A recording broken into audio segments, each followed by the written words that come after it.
So now we are looking at chi-square tests. Okay, we're looking at chi-square tests. And we did say that for now, the most important point you should know about the chi-square test,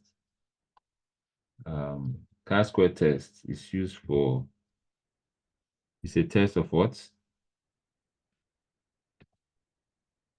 Chi-square test is a test of what? Proportion and ratio. Proportion, yeah. It's a test of proportions.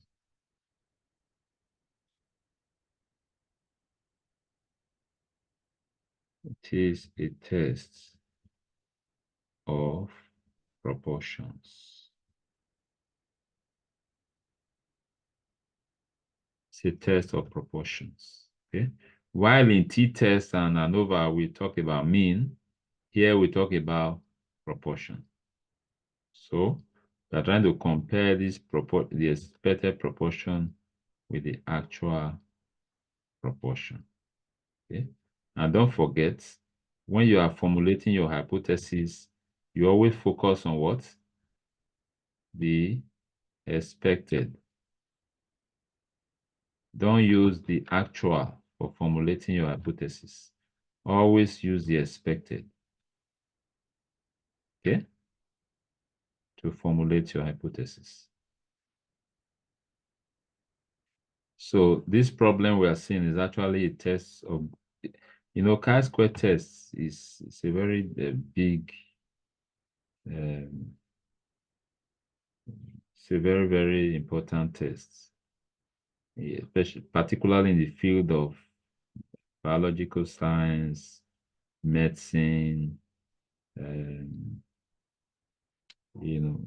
agriculture, those kind of scientific fields. They use it a lot.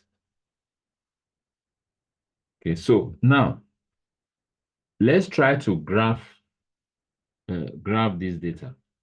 What kind of graph can we use in this to graph this? This is I just put this one there when I was checking something. Let me remove this to avoid confusion. That's not what we are working with. We are not working with this one. We're working with this. Let's do a graph. Let's visualize it and see. SAT, what kind of chart do you think I can use to visualize this, to investigate this? I use bar chart and pie chart as well. Pie charts? Are you sure about pie chart?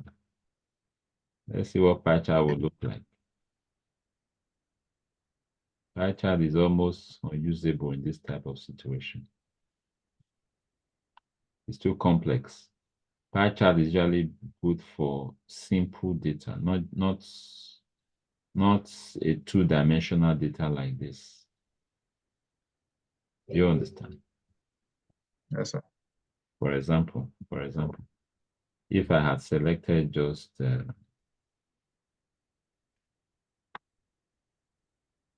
one,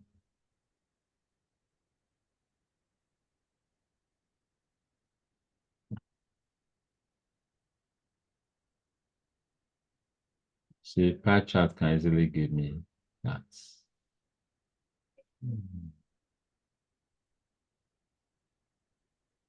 Okay, but when it's more complex than that, comes a problem. Okay, so let's use the bar chart or column chart. Select that. You go to insert, click on column. Now, look at what we are trying to do here. The expected is what? Blue. Okay. Um,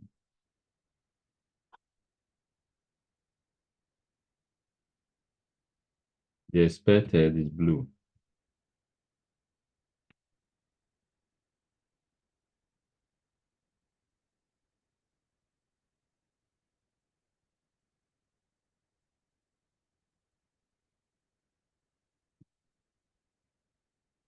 The expected is blue.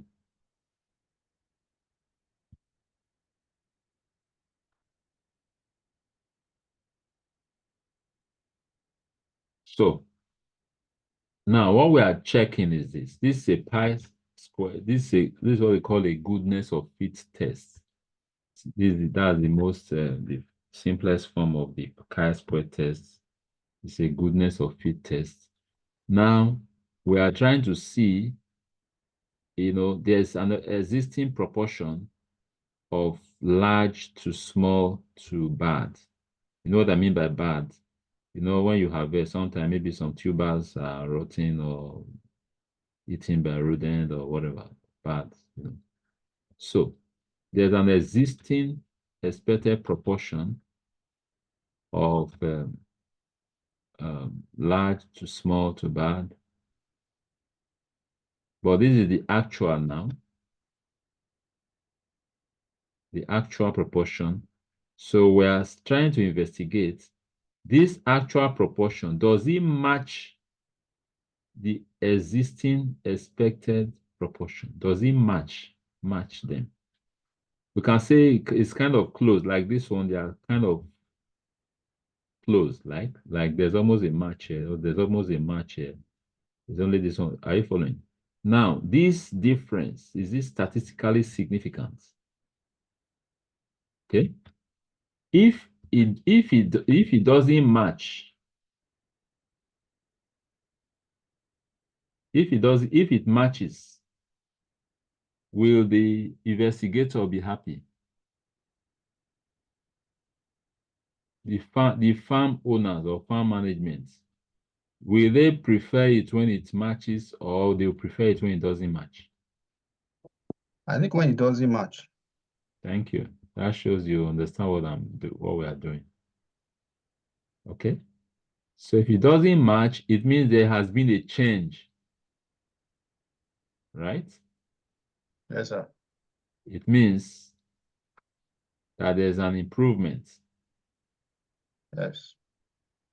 because we can see something that looks like an improvement here already. Yes, sir. But is this improvement, is it sufficient? Is it satisfactory? Is it significant? That's what we are trying to investigate. So Okay. let's see how to go about that. You can use the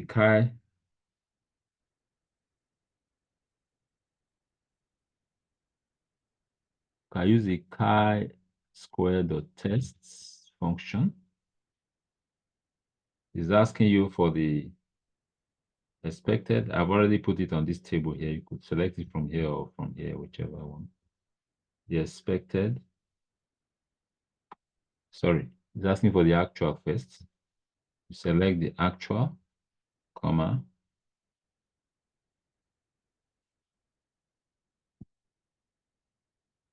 And then the expected range, you select the expected range, close the brackets. So these are p-value there. P.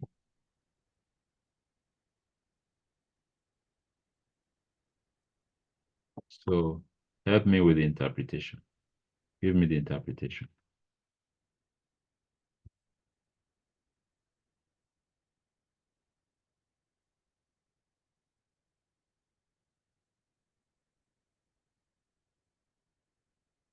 What's the importance of this P? What's the interpretation of this result?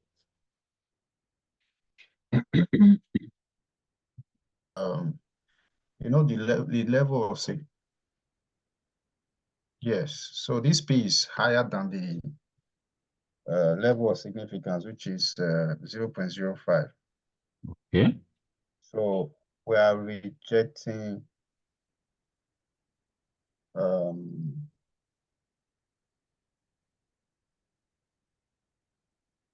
we are retaining the non-hypothesis, Thank you. which We are states that it's just okay. So we are retaining the null hypothesis, which means, okay, explain that in layman's terms now. What does that indicate? it means that it's the same. It means that it's the same. Okay. Yes. Means that the difference is not statistically significant. Significance, yes. That's right. the difference is not statistically significant. It's kind of small. It's too small to be considered as a real difference. Okay. So to buttress that point, I changed that data a bit just to show you that actually it's giving that result simply because the data is actually not the difference is actually not large enough. So let's work with this data and see.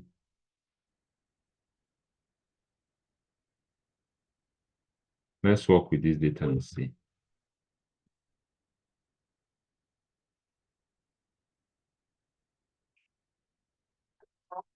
Hello, you can still join the class. No, we've not started. Okay, so go to inserts. We go to our, okay. Can you see this one looks more different, right? The difference here seems to be larger, sort of, isn't it? Yes, it's larger. Yes, Larger. sir. Okay, so Yes. let's try it out. See, let's do the chi-square test and see. I'm just trying to use it to illustrate what brings about those results, the kind of p-value that we usually get. So let's do the chi-square dot test again.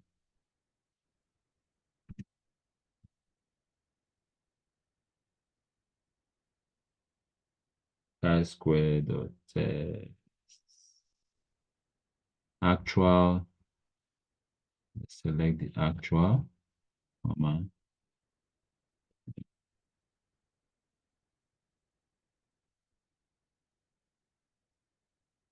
expected. Can you see the value we are getting this time? So in this case, what happens to the null hypothesis? The null hypothesis is rejected, Rejected, which means the difference is which means statistically that significant. fairly significant, yes. Thank you.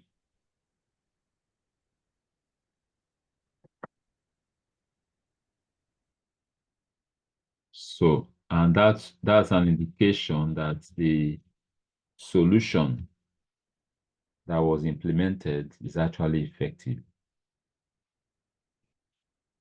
isn't it? Yes, sir. It's All right, yeah. correct. It shows that the solution is effective.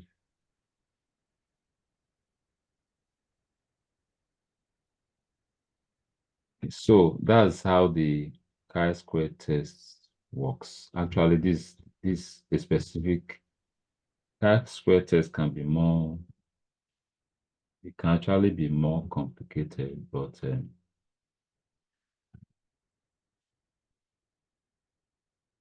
this general data analytics course, not core data science. So I don't think we should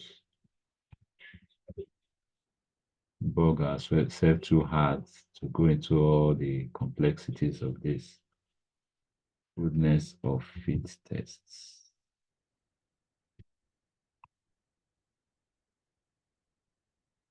However, in the next class, I think we'll still drill down on this more before we advance to other topics. Okay, so if I may ask, Okay. this kind of test, like, is just two, did I say two variables, like the large, small, bar, just three variables. If, for instance, we have large, small, bad, um, medium Maybe size, we have small size, we have medium. more than three. Yes. The five or Can we see? it can still Yes, work. can still work. It Okay. can still work. Yes, it will still work. But most times when you are dealing with proportions, It's usually Yeah. not a very large, you know what I mean now? Proportion is you are talking about groups, not it's not usually large. Why? Okay. Because chi-square test is used for categorical variable. It's used for categorical Oh, data. You understand? okay. Yeah, not for numeric data. It's for categorical data. It's not for numerical data.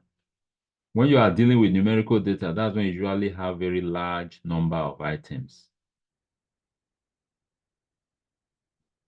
You get now. For example, this now, this numeric data, this scores now. Okay? This course Okay, you are sir. saying could be 1,000 for 1,000 students, could be, large. But because Yes. we are doing classes, so we are just using to make it easy to handle. But when you are doing Oh, chi-square tests, you are dealing with groups, categories. For instance, you are dealing with categories. For example, look at take for instance, like you want to investigate performance of male versus female students in JAM. Even if 1 million people write JAM, that's just two categories, male, female. You understand? Or you are trying to yes, sir. investigate the number of persons in a school, the number of the proportion of people that have the A grade, the B grade, the C, all together may not be more than 6 categories or five. Even if there are 5 million people in the school, you can group them into those few categories, A, B, C, D, E, F. You get it?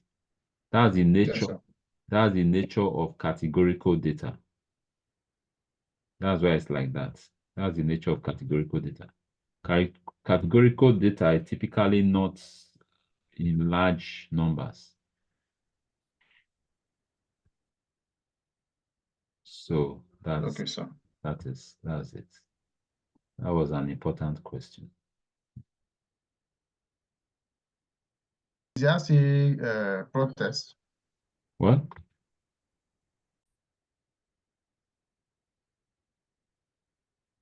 So that's the end of the class for today. We will continue from there. Have a nice day.